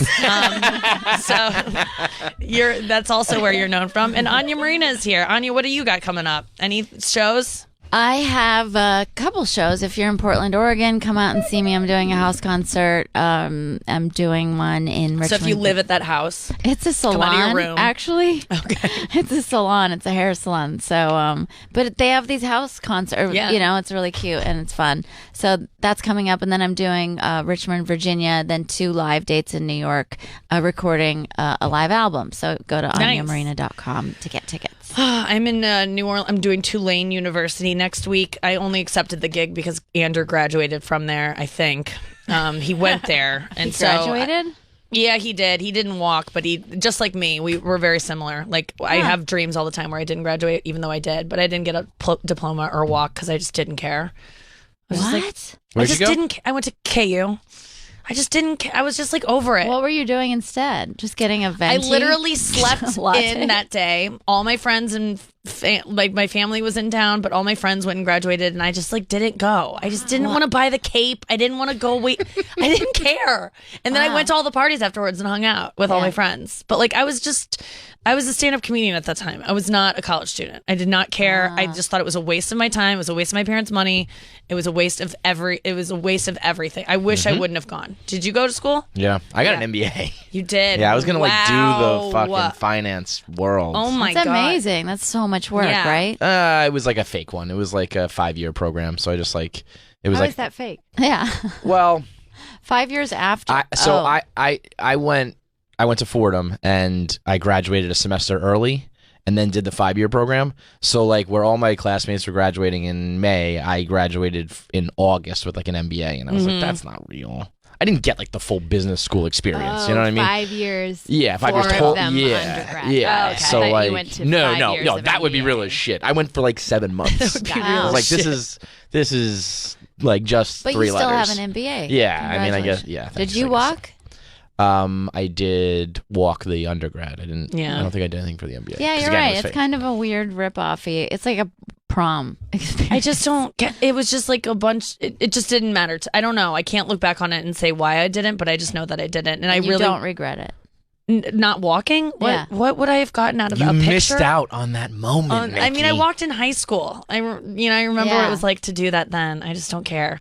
But anyway, I have a day off, like that's on Wednesday next week, and then Halloween I have nothing, and then the day after I'm in New Mexico, and I don't know whether to stay in New Orleans for Halloween, which I kind of hate New Orleans. I'm one of the only people that doesn't like it. It's No, just like I don't if you don't drink, I was gonna say you can't do it now. no, Yeah. it's just. It was probably fun. And also, And now I've Halloween just is said I the hate worst New Orleans. They'll probably holiday. Yeah, not. get really out of want- here, bitch. Yeah, I mean, like, I don't like beignets. I don't like their food down there. I'm vegan. Yeah. There couldn't be a worse place for No, me to go yeah. than New Orleans. You like ghosts, though. But then I'm going to be in New Mexico, in Albuquerque at the Santa Ana Star Casino next week. You should come see me there. It's such a good little club. It's not like a regular casino gig, but they got a sweet ass like resort out there that they put you up in, and it feels like I'm in rehab. So I think I'm just going to go there a day early and be there. I want to go to rehab a so, So bad. bad. So bad. Is it Like, because hi, I that's don't like have a a problem, silent but I just wanna retreat? be here. Yes, because you're forced to go. I think that's meetings. the only way I am that undermining I'm your ever... entire plight. I'm just here. Absolutely. The pampering. Kevin, I think that's what we need. If we're never gonna give ourselves a self-imposed thing, Wait, we have rehab to go to for rehab. non-addicts. Yes. Let's go. What if you Let's have to do turn that. your phone in when you get there? Well, What the about first thing is going to workaholics? be the internet's full access all the time. What about workaholics? Why isn't there Yeah, rehab for people sure. who are addicted to working? Because that is truly, I'm I sure there realize is. what You my just- addiction You just is. invented vacation. Yeah, I actually said. But I'll be so on my phone. I said that to my brother is my producer, and I said to him, it was like last year. I was like, I just need to take a little bit of time off. And like when I come back, everything's just like the same the way it was. And he was like, "You are describing taking a vacation from work." Do you ever Like, take vacations? It's been like a running joke with my podcast. Like I've said, I think seriously, I haven't taken a vacation in like 5 years. Second rather experience. Okay, He's well, still look at- pumping. We're yeah, good. still going. But the running joke is that I'm always like, all right, we're gonna do it this week. Or, like we're all gonna take off, and that week comes and we just never do anything. And like I was supposed to do it like Don't a you week have from people who work for you that are like mad at you now. What do you mean? for never taking a vacation? I mean, my Don't they want a vacation? Do my they get crew them? is pretty tight. It's just like 4 of us. And Okay, so, but like, don't we're they all- deserve vacation still? Yeah, but they're idiots. They're like workaholics too. They're just kind Okay. of like whatever. You know? Yeah, I would not have taken a vacation. I never take vacations unless Noah, my producer, was like, She's like, I need to take a fucking yeah, vacation. So you because need she to take a treats vacation. herself well. Yeah, she's Yeah. a normal human. I'm literally looking into getting intense plastic surgery on some part of my body, so I'm forced. yeah, big to- guy was on vacation. Yeah, that's when you can. Yeah. I am like, that's a good. I can What are get we gonna something get done. done? What are we getting done? Get Ass, something done. ass injections. Get a little ass going. Why not? But I Seriously. need to be off. I couldn't be like working. I That think. ends up not being a vacation. Why? Because you're like So suffering and yeah. Great. I love suffering. No, it's you're drugged up. You're not totally present. But that's Okay. all. Just feels So like- Yeah, I that get a week sounds off with good. drugs. Oh, it sounds terrible. In Miami. Sign me up. Yeah, Sign me that up. sounds good. I don't know. But there's always something to me. Like I was supposed to take off the New York Comedy Festival's coming, right? Yeah. So like the week I wanted to take off is the week that everybody's doing promo for it. So that's the week we can get good guests for the show. And so they're like, that would not be the best week to take off. Okay, fine. I won't take that week off. How about this week? Oh, well, this is happening. Oh, there's always something. There's always So, something. Fucking. It's like when whatever. people quit drinking and they go, "Well, I always can't a quit reason. because I got my brother's birthday's coming up in August." And I'm like, "Well, it's April, so maybe you'll be in a place by August where you can not. Well, it's going to be next August too." And it's like So there's true. always an excuse of not of to not do it. yeah. There To you're just always keep, going to like, be able to status get a good quo. guess. Yeah, I know. It's I stupid. know. I'm dumb. I remember in it's gonna kill us. 2010 or something, John Mayer tweeted, "I'm taking a digital cleanse for 7 days." And then my sister and I were in Mexico and we were like, let's do a digital cleanse. If John Mayer's doing it, we could do it. Yeah. And we did, I think we tried to do 7, but we did like 4. And it seemed like an eternity. Like no phone, no Twitter, no internet for 4 days. I think I quit Instagram for not quit, but like was off Instagram for 5 days, and it was truly a great experience. It was? Yeah. Why? because you don't compare yourself to anyone. You're just like living. You don't feel the idea that you have to post something and put things out is just burdensome. And when you take it off your plate, it's just so much easier to not have to. And like it's funny when you were gone, it was kind of an experience for me to realize like what you had missed in my life. Let's say like all the things that had happened to me last week, and we're catching up last night at dinner. It was the first time I'd seen you, and like. There were things that when in the moment I'm like, I gotta tell Anya this. Like, I can't believe I can't tell her. And then I don't even remember to tell you. Like, all these pressing things are not that pressing. They're depressing, is what they are. Nailed it. That's why she's got a special, folks. That's it. Yeah, I don't know. What? It's the same with like internet stuff. Like while I was at the retreat, I was thinking I'm probably missing so much news and shit about Trump, and probably so many jokes on Twitter I'm missing. Or I had a dream that I was watching Bethany Frankel's Instagram feed. Oh, that's the other thing that happens when you're at the retreat. Because you have no phone, I think it frees up some part of your brain. Yeah. I'm so curious if a scientist could speak to this, like DM me. I had so many dreams, and I was naturally falling asleep by 10 p.m. Yeah. Unheard of. Crazy. And naturally Natural sleep. waking up by 6:45. Just naturally. But like crazy dreams every night that I would recall, because I think I wasn't spending my time with my eyes staring at a screen all day. There's something about that creative part of your brain. It was like nuts. I feel like they're going to look back on phones because it's all still very new. They're new. This was the worst thing that ever happened to most- humanity. Yeah, they're designed to be the most addictive But things they're so possible. cool. Okay. Do you fall asleep with your phone next to your head? Like 100%. I fall asleep with my phone in my hand. I Yeah, fall asleep me with my too. eyes open, looking at my phone. Do you have claw hand yet? Like it hurts Okay, from holding so it? no. Start looking at yourself in pictures where Oh, you're no. not holding your phone. And you It's just- happened to me. I'm not joking you. My hand is a permanent claw. There are so many pictures where I'm just like, hi, and my hand is a claw. It looks like a little mount for your dashboard. like in your drive. You're Yeah. like a Yes. Lyft driver. It's my hand is permanently in claw, and it's Just a slide real it in. thing. People have phone claw, and I have it now because it's just It's like a little monkey paw. it. I don't know why we haven't had structural issues in our hands yet from Oh, these I'm phones sure we and like do, clicking. though. Yeah. Like And my you- wrist was clicking for a while. They said Oh, we're all the bone. They said like there's like a horn growing in like millennials, like the back of your base Yes. of your neck. For what? Is because your head's like pointing down. There's like my a God. legitimate like bone There was spur. this really It's disgusting. interesting thing that someone that I saw online on my phone, where it was like a photo series that people took pictures of people out in public and removed the phone from their hands, so they Oh, just yeah, I all saw look that. sad. Yes. Yeah. And last night Andrew was at dinner, and he was seriously like this, and I go, if you took the phone out, no one would ever sit like that. Yeah. If you gotta were be in terrible for public, you. it would look you would look like that poor man. He just lost his wife or something. Yes. And we're not supposed to be hunched over. Also, you know what else looking was fucking humbling? Having to eat breakfast, lunch, and dinner at a table and not be Nobody on your and left phone. not phone. have my phone. Yeah. And also, I love didn't want to eating and talk to people. being on my phone. My favorite part. All of these things Yeah. I know are bad, but I'm just like I'm going to keep doing them because I like it. No, like I until- feel like if everyone's on the same page though, like if I went to dinner with you and you hated that I had my phone out, I would put my phone away. If I went to dinner with you and I know you're cool with it, I'd be like, let's just be on our phones. I know. Rather than sit here and torture ourselves. You want to look at your Instagram? Okay, and then tell me what you saw and like we but can. you're then- only looking at your phone because the other person's looking at their phone. Yeah, definitely. And also, I love when someone else takes their phone out. I'm like, I can do it now too. Oh, it's the best. And I do want a relationship where both people feel comfortable being on their phone and they don't do the yes. like when Yeah. the phone. Like be alone together. I love being on my phone with someone, with a friend. I love it. It Yeah. will be a part of my life forever, I'm guessing. But I do acknowledge that sometimes you have to fight that Rude and- urge yeah, and yeah. go, let's get to know each other and like have a real conversation. So Yeah. like you have to try, but I do love being on my phone, and I do think that it's not something I'm looking to give up. I think it brings me a I lot of remember- joy. I loved it in an early Chelsea Peretti podcast. She was like, if you're more interesting than my phone is, Yeah, then be my let's guest. talk. Yeah. But like, good luck with that. You know how much my fucking about your- iPhone holds? What Like, about kids? What about your kids? Well, what about them? I mean, like, that is a struggle for me being around. I mean, it's my nephew, so it's not the same thing, but like, are your kids more interesting than your phone? No, they're How many do you they're have? like dumb and stuff. 2. How old are they? They're 4, turning 4, and just turned 2. Okay. Yeah. So I mean, yeah. The other day, my daughter Shay said, "Dad, stop looking at your phone." And I went to jump out the window. I was like, "Okay, know. I need to kill myself now." Like that. That was the first Because reality you missed check your I've had. phone so much? That was the first reality check. Like most of the time, if people are complaining about phones, I'm kind of like, you know what? It's my job. It's the modern era. Like, you're shut the fuck up, you know?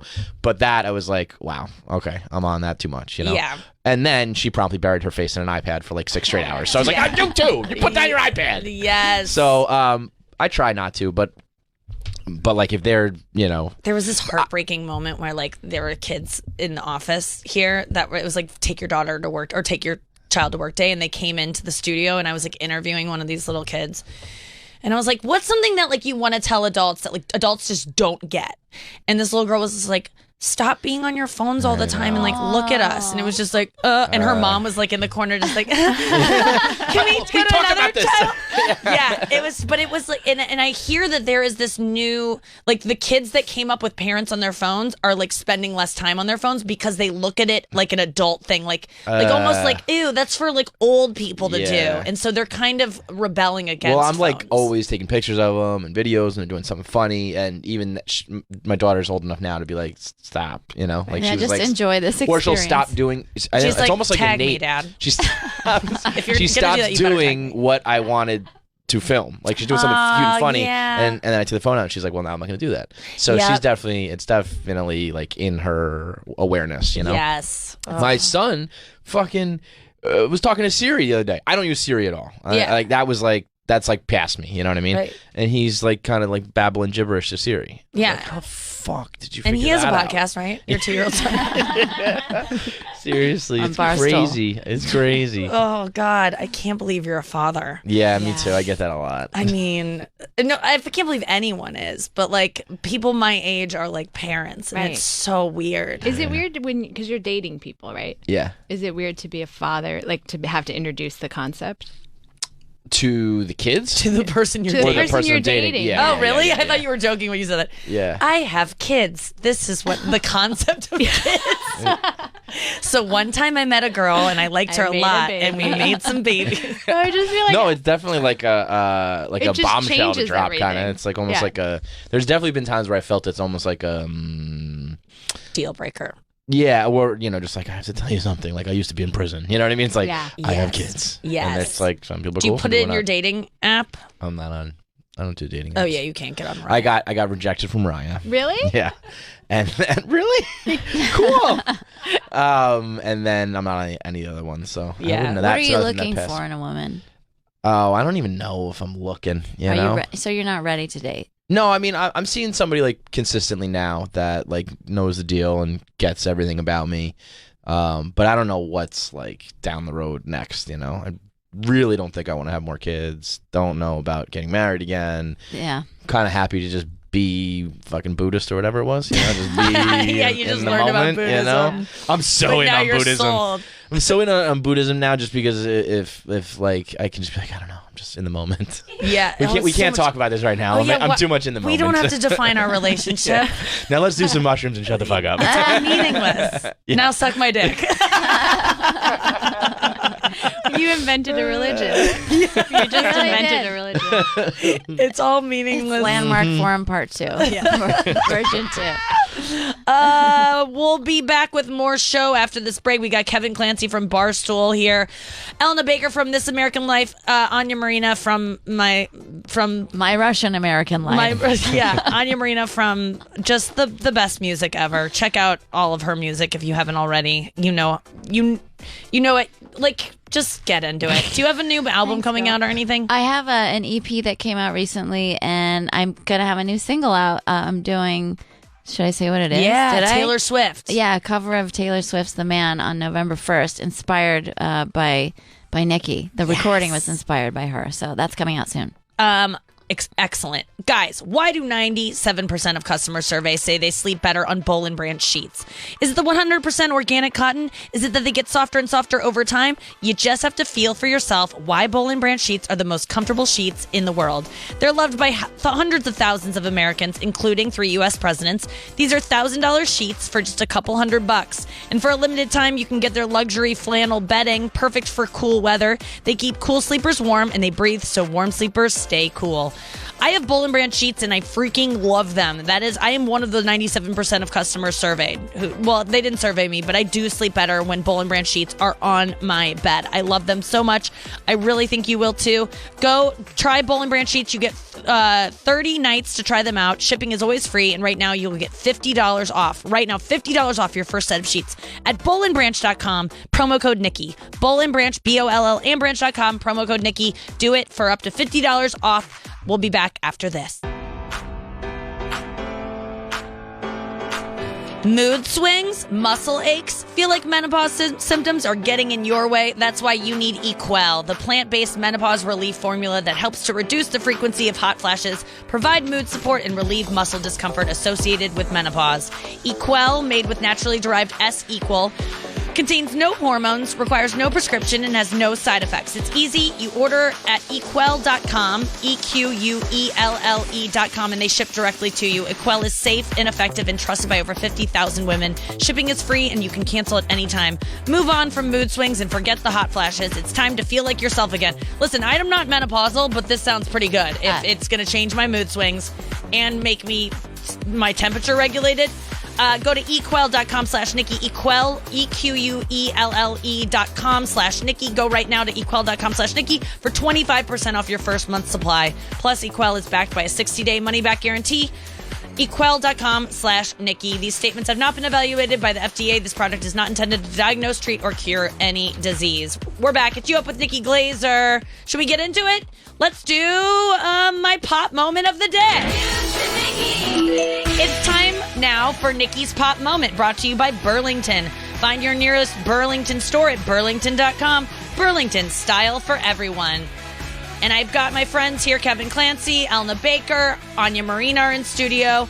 This pop headline comes to us. Thank you, Jen, for tracing this one down. I got a Google alert from my name this weekend because I get those. And usually I just zip on through them because I don't need to read anything. But this one, actually, I saw in my tweets.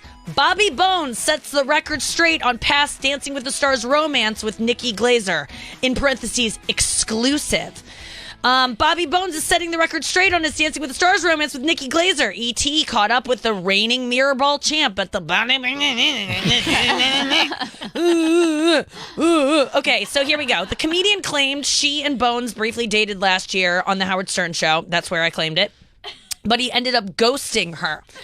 He said, I don't know if we dated. Here's the thing. Nikki was like, Bobby ghosted me. I was on a radio show 2 weeks prior to that. There was a little hyperbole there. She's so... Okay, first of all, Bobby, you can still ghost someone and then we can be friends again after you ghost me. It doesn't mean you didn't ghost me. You ghosted me. Then I let you back in my life to be my friend. You came on my radio show. Does not negate the fact that there was said ghosting. Okay, so I cleared that up.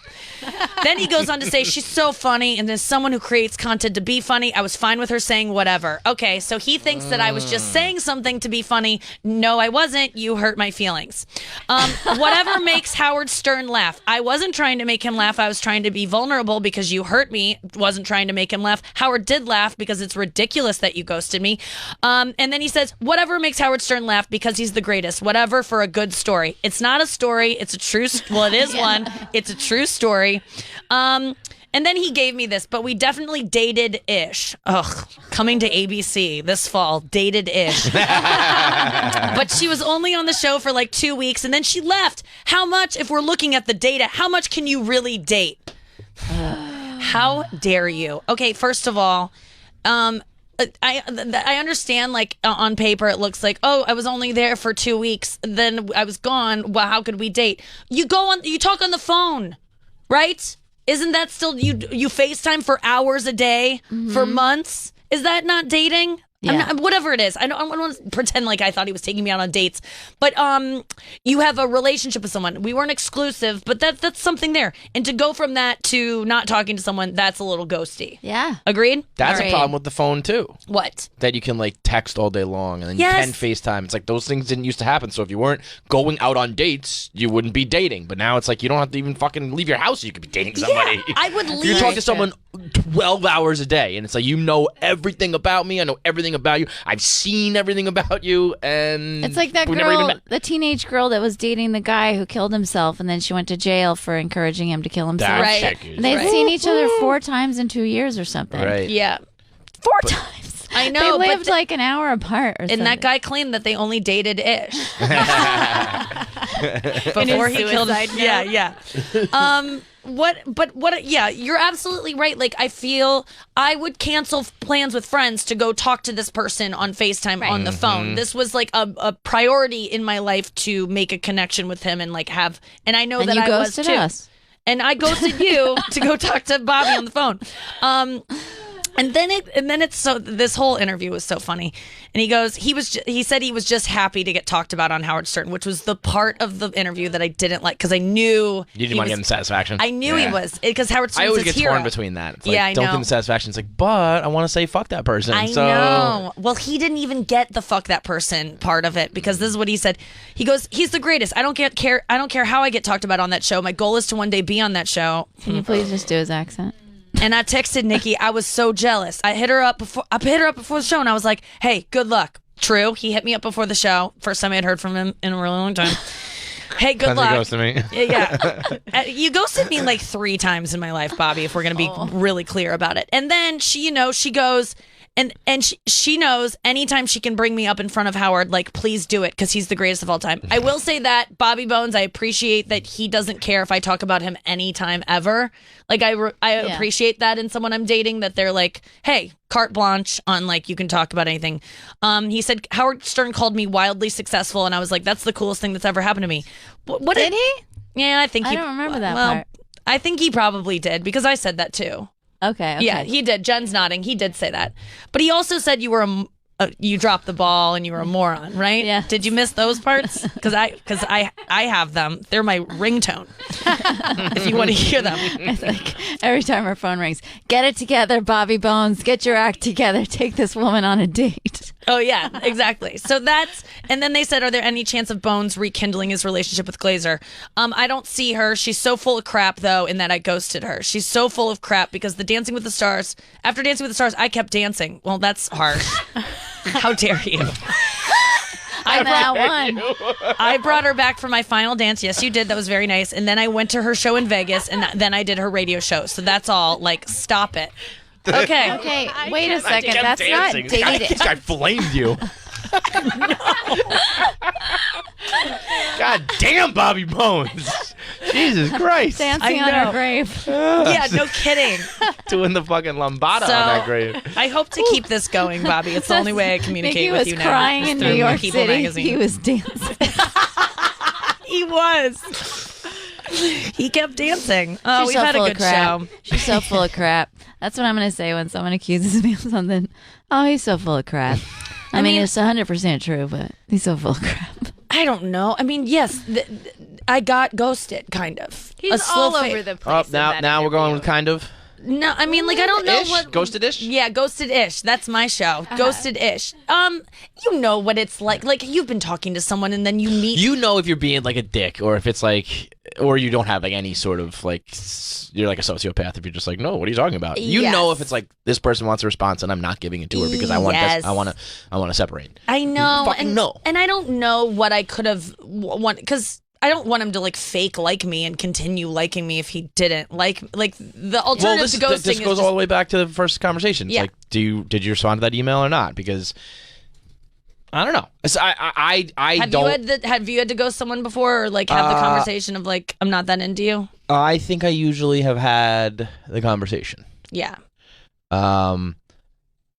I've definitely ghosted in the sense of like, this is like we're fighting and this is like bad. Like I'm putting my phone away, like we're not talking to you, but not like I'm going to intentionally stop talking to you to like separate. You know what I mean? Yes. But I think there's kind of like I can see both sides of the argument sometimes. I do think too. Sometimes it warrants a response, and other times it's like, come on, I don't agree. don't make me say to you like, this is not going to work out. You know what I mean? I think that was the hard thing for him, was that he did like me at one point, and then he either met someone else. I think he just met someone else. Mm-hmm. That's usually what how it happens. is, right? If someone just is into you and then they're not. But then everyone's like, just tell me. And it's like, but then But it's no, not because when so I do, easy. you're going to freak out. No, Like, I don't. It's not a easy to case-by-case tell thing. someone that you met someone else. Yeah. However, I think that you should. I would, if it would have hurt, but like, I don't know. I mean, it depends on It's who. more fun like, to if be able you, to say he ghosted me. Yeah. Than if he would have been nice about it. It's like he broke up with me in the proper way. Yeah. Like, fuck. Yeah. That's not a good story. It isn't. I loved your interview with him, though, on this show. I thought it was great. I listened to it, even though I wasn't here. I thought it was really funny, and you were vulnerable. And he With was Bobby when he was on my show? Yeah. Yeah, I liked it because you, as a woman who's been ghosted, you really like spoke up for me. And I know I'm talking for lots of women that are like, yeah, it's just very uncomfortable to not hear from someone that you like and not know what's up. The opposite of when it's like, I am choosing to not spend any more time with you.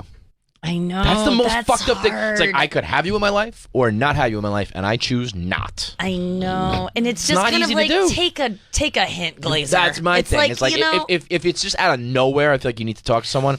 If it's been like trickling and fading, it's like, come on, don't make me say to you, I don't like the way you are, so I don't want to be around But you. then, That's fucked. Kevin, here's the problem that girls will and guys do this too when girls have like gone a little bit cold, is that you convince yourself that they're busy or that they claim they're busy, and so you go, okay, they're just busy with work right now, Yeah. and then They'll get back to then me. you hold on because they're making excuses, and it's so hard.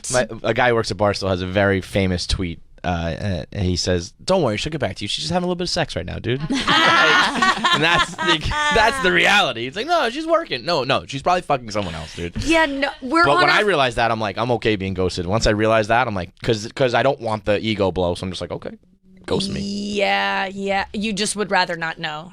Yeah. Well, listen, if I'm details like of why. in love with someone, yes, I want to know. But if Yes. it's just like, all right, this didn't work, and I definitely don't need to hear like, well, you're a single dad, and like, Yeah, all the things you already know about yourself. Let me that just you're- pretend you're busy. Yeah, Yeah. they say Whatever. guys would rather just get ghosted and girls would rather have more of a concrete Probably answer. like stereotypically, generally speaking, yeah. Yeah. But I But, think like- if you're nobody, whatever gender, if you're like deep in it and someone just pulls the plug and doesn't tell you why, I feel like Yeah. that's gonna drive It anybody hurts crazy. across the board. Yeah, because any reason I guess he could have given me of like, oh, it's long distance, and I would have been like, but no, and it's like, no, he just doesn't like it's hard to hear. So I will give. Do you think that. he could have been like, well, we met on Dancing with the Stars, so it is what it is. I mean, yes. Would that have sufficed?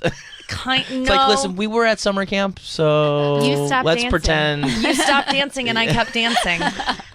No, Your fault. I just want to Nikki. dance. If someone meets someone else, I can always be like, all right, bye. Yeah. Like, I feel It like is that's easier. a good. I just want to say I love that you said that you did this retort today in this segment that you said, no, you hurt my feelings. Like, I liked you. I love that you were that vulnerable and you said that. Like, as a woman, I just want to say thank you because that's how I feel about many exes. Yeah, it hurt my feelings. It wasn't just like, oh, you stopped talking to me. Like, I cared about you. You dropped off. Yeah. I thought we were going somewhere. It didn't happen. I don't It was- hate you. I You're forgive you, but- fucking way too successful and shit and good in life to worry about this stuff. Thank Fuck you. Bobby Bones. I don't even know who this guy is. Fuck Bobby Bones. I hope it wasn't a dream for him to hear you say he's wildly successful, because you didn't say it. Fuck out of here. Thanks, man. Kevin Clancy was here. Elna Baker was here. Anya Marino was here. Thank you so much, you guys. What a fun show. We'll be back tomorrow with more You Up with Nikki Glaser. Squirt, squirt, jackpot.